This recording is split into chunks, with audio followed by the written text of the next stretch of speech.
ఓ పెళ్లి పెద్ద రెడీగా ఉన్నారండి. ఒరే శివుడు, తొందరగా బల్ల తీసుకెళ్ళి వేయరా. దిగో పెళ్లి ముందు పెట్టు.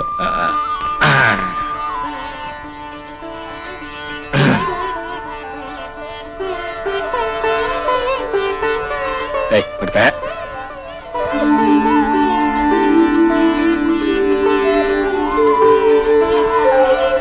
మా అమ్మగారు.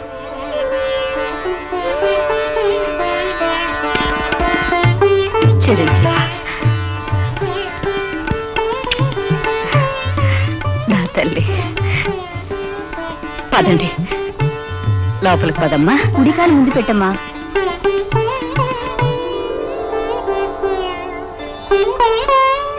అమ్మా అన్నపూర్ణమ్మ, కావాలనుకున్న కోడల్నే నీ కొడుక్కి కోరి తెచ్చుకున్నావు, నీ ఇల్లు నింపుకున్నావు. శుభం తల్లి. మీ మొహం నాకు చూపించండి, వెళ్ళండి. అమ్మాయి మీద కోపంతో అన్నం తినడం మానేసి నువ్వు ఎన్నాళ్ళు పస్తులున్నా నువ్వు చేయగలిగిందేమీ లేదు. అది చేసుకున్న పెళ్లి రద్దయిపోదు, వాళ్ళ బంధం విడిపోదు. పద భోంచొద్దు గారి. కడుపులో చిచ్చు పెట్టి కడుపు నిండా తినవండం మీకే చెల్లిందండి. అది పక్కన లేకుండా నేను ఎప్పుడైనా భోంచేశానా? అదంటే నాకు పంచ ప్రాణాలని మీకు తెలీదా? అనుభవాలు పెరిగిన కొద్దీ ఆవేశాన్ని అణుచుకోవాలి. మీరు నాకేం నచ్చ చెప్పక్కర్లేదు. ఇదంతా చేసింది మీరు కదూ. నన్ను ఎలాగైనా సాధించాలని ఆ మేనల్ని ఇంట్లో తీసుకొచ్చి పెట్టి మీరు వాడు కలిసి దానికి విషయాన్ని నూరిపోశారు. దాన్ని నా వద్ద నుండి దూరం చేసి నన్ను వెన్నుపోటు పొడిచారంటే మీకు ఎంత ధైర్యం ఉండాలి? ఇదిగో ఈ ఆవేశము అహంకారమే నీలో ఇంగిత జ్ఞానం లేకుండా చేసి నీ వల్ల విజయ్కి ఎలాంటి భర్త దొరుకుతాడా అని ఇన్నేళ్లు కంగారు పడ్డాను. దానికి అన్యాయం జరగకూడదని నేను ఈ పని చేశాను. ఎప్పటికన్నా నీకు ఈ మత్తు దిగిపోతే అది కోరుకున్న సుఖమైనా దానికి దక్కిందని నువ్వు గ్రహిస్తావు. చూడు మంగ, తల్లిదండ్రులు బిడ్డ చేతుల్లో ఓడిపోవడం అపకీర్తి కాదు, అవమానం కాదు. ఇప్పటికైనా మించిపోయేది లేదు. నువ్వు వెళ్ళి అల్లుణ్ణి కూతుర్ని ఇంటికి రమ్మని పిలువు. ఏమిటి? ఆ దరిద్రుడి నా ఇంటి ఆహ్వానించవలసిన కర్మ నాకే పట్టలేదు. ఇవాళ నన్ను ఎదిరించి దాన్ని చేసుకున్నంత మాత్రాన మీరందరూ మిడిచిపెట్టక్కర్లే. వాడొచ్చి నా కాళ్ళ మీద పడ్డానికి ఏం చెయ్యాలో నాకు బాగా తెలుసు. మీరు వెళ్ళండి. ఈ మూర్ఖత్వం నుంచి దేవుడే కాపాడాలి.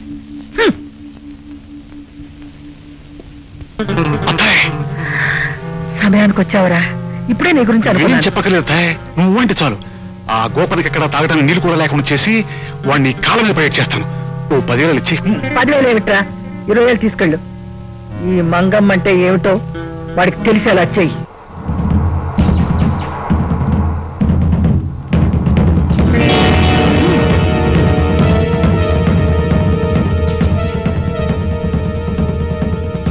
మిస్టర్ గోపాన్న, ఈ పొలం ఖాళీ చేయి. నేనెందుకు ఖాళీ చేయాలరా? నా పొలం ఇది. నీ పొలమా? పూట గతి లేని వాడివి. ఈ పొలం కాస్త లాక్కుంటే నువ్వు మీ అమ్మ తిండికి మలబలా మాడి చస్తారని ఇంతకాలం దున్నుకొనిచ్చాం.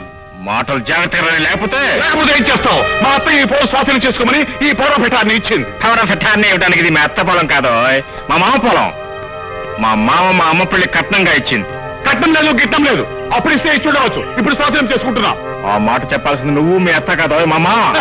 మీ మామయ్య ప్రజ్ఞ నాకంటే నీకే బాగా తెలుసు. మీ మామయ్య మా అత్తయ్య చేతిలో కుక్కిన మా మామల గురించి మరొక మాట అన్నావు.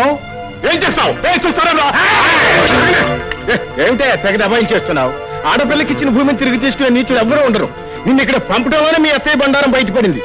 ఈ భూమి తిరిగి నీకు స్వాధీనం చేయడం జరగదు. వెళ్ళి మీ అత్తయ్య చెప్పు తప్ప నేనెవరికి చెప్పుకోనక్కర్లేదు. నాకు అడ్డు వచ్చిన వారికి నేనే చెప్తాను బుద్ధి. చూస్తారా మరి అక్కడ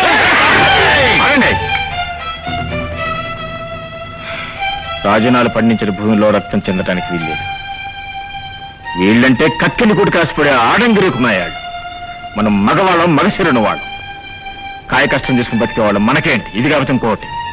వెళ్ళి మీ అత్త చెప్పుకో. మళ్ళీ జన్మలో ఆ భూములు అడుగు పెట్టినని చెప్పు. మామా వదిలే, వాడిని కొట్టినట్టు కుక్కను కొట్టినవాడే. గోపన్న, గుడ్డుతోనూ గడ్డతోనూ ఏర్పరచుకున్న అనుబంధాన్ని అంత తొందరగా తెంచుకోలేం. కష్టపడి పనిచేసేవాడికి కడుపు కాలటం అనేది ఉండదు. భూమి లేదని బాధపడకు. నాకు పండించకుండా ఉన్న బంజరు భూమి చాలా ఉంది. నువ్వు నా బిడ్డలాంటి వాడివే. ఈ రోజు నుంచి నువ్వు దాన్ని పండించి నువ్వు తిన్నంత తిని మిగతాది నాకు ఇవ్వు, అంతే చాలు. చాలా సంతోషం మామ. నీ భూమిలో బంగారం పండిస్తాను. ఎరా పొలం లాక్కున్నావా? మళ్ళీ ఆ పొలంలో కాలు పెడితే నీ కాళ్ళు విరగొడతానని చెప్పావా? చెప్పడం ఏంటంటే మనుషులు పెట్టి చుట్టూ మొలతీగ చుట్టించాను. ఆ తర్వాత చీ కొట్టారు. వాడినే కాదు నన్ను, కొందరు కొట్టేవాళ్ళు కూడా. కానీ ఆ గోపన్ని ఆపాడు. మా పొలం తీసుకోవద్దు, ఆ పొలం లేకపోతే మేము తిండికి మాడి చేస్తామని వాడు ప్రాధాపడలేదు. లేదత్త, ఊళ్ళో వాళ్ళంతా పొలం వాడుదని నీ అత్తయ్య సత్తుబుద్ధి బయటపడిందని పెద్దలంతా ఏకమై నన్ను తిట్టిపోశారు. పాప ఆ గోపన్న వాడు ఎవరిపోతే నాకే. ఏరా విజయ అక్కడికి వచ్చిందా? నా పొలం నాకేమని ప్రాధాయపడిందా? అమ్మతో చెప్పని చెప్పిందా?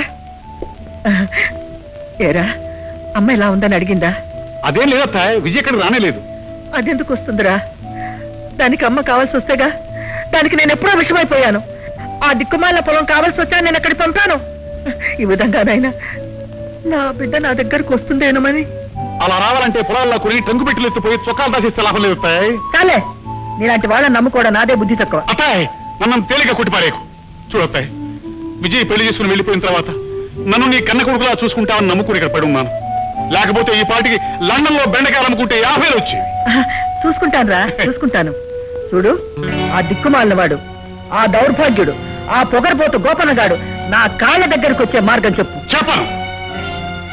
ఇలా కాళ్ళ దగ్గరకు వేళ దగ్గరకు వచ్చే రూట్లు మ్యాపులు గీసే అలవాటు నాకు లేదు. టైం రావాలి, చేసి చూపిస్తాను. That is Timbuktu.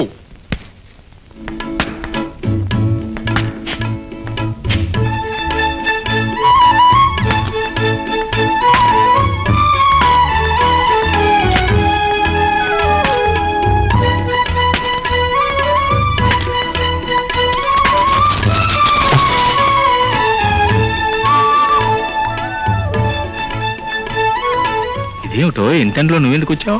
మరి మీరెందుకు వచ్చారు ఇక్కడికి? నేనంటే మగాణ్ణి ఈ బంజరు భూమిని సాగు చేసి బాగు చేద్దామని. నాకు చేతనైన సహాయం చేద్దామని. చూడు, ఇది చాలా మొరటి పని, పైగా నీకు తెలియని పని. అయినా ఇలాంటి శుతిమెత్తం చేతులు మొరట పనులు చేయటానికి కాదు, ఇలా బుక్కలు నివరటానికి. ఇవి చాలా చురుకైనవి. ఇలాంటి చిలుపు పనులు చేస్తే చేతులు ఊరుకోవు. విజయ, అంతఃపురంలో పుట్టిన దానివి, కష్టం అంటే ఎలా ఉంటుందో తెలియని దానివి. నా కోసం భోగభాగ్యాలను విడిచిపెట్టిన చాలక ఈ పొలం పనులు కూడా చేయాలా? చూడండి, ఈ కష్టంలో పాలు పంచుకోవడం నా కష్టైశ్వర్యాల్ని మించిన ఆనందం. అప్పుడేనండి మిమ్మల్ని కట్టుకున్నందుకు నా జన్మకు సాఫల్యం. సర్లేండి, భార్యతో పట్టపగల కబుర్లాడేవాళ్ళని సోమరిపోతులే ఉంటారు. ఇది మరీ బాగుందండి.